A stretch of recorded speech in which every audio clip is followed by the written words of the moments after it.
Hello, fish geeks and gurus. Welcome back to RootsUp. Today we're going to work on some feed training. We're going to start in Barry's tank, but the idea for every tank we work with today is to get the fish to connect my finger with food. The goal of this is to eventually have the fish eat off of my fingers while my fingers are slightly above the water. This will take time, so like I said, we're just aiming to generate interest. I start off by wiggling one finger in the tank. This alerts Barry to my presence, and because he's been working on this for a few weeks now, he's reacting well to my presence.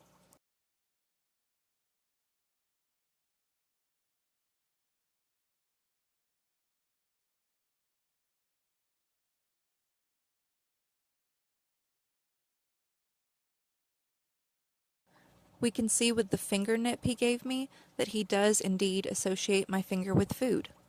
From here, I dip the tip of my wet finger in the food. Just a very light touch to the food, enough to get about 10 frozen bloodworms stuck to my finger.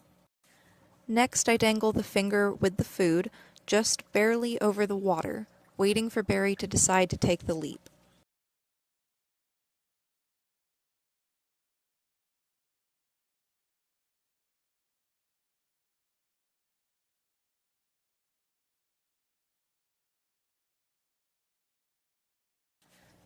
He's not quite ready yet, so I give him the food, dipping my finger in the water to do so.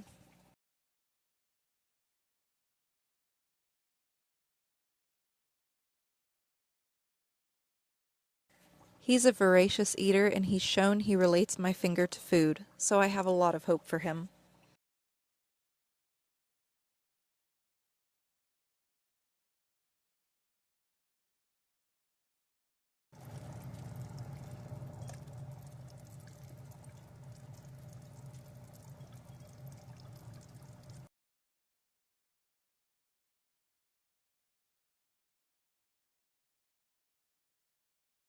Up next, we have the beta sorority tank.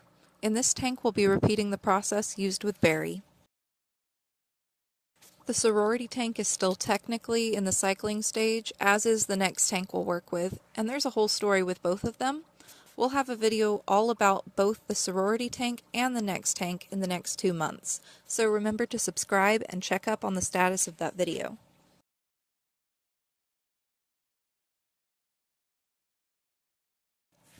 The girls in this tank have been fighting for dominance for months now, starting in the home before this one. They've led good lives after starting out in pet stores, but they can't quite decide on a tank boss. The ladies are reacting very well to my presence in the tank. They're not ready to take the leap yet, but I'm excited to keep working with them. Lastly, we have the sump, for lack of a better name. We're going to repeat the same process once more in this tank.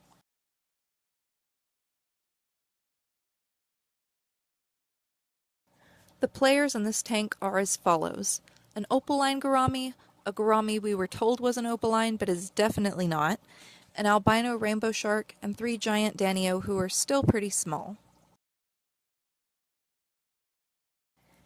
In their previous tank, Gonzo the albino rainbow shark was tank boss. In this tank, it seems like the danios are running the show, and that's funny because they were in the same tank at their last home too.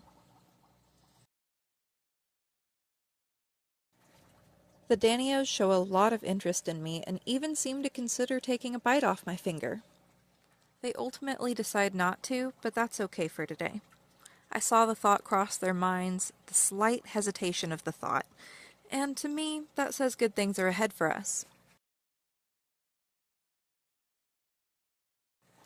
I'm going to feed more than just the finger load for this tank because our danios are gluttons and my poor gourami got to this side of the tank just seconds too late. Gotta make sure all the babies eat.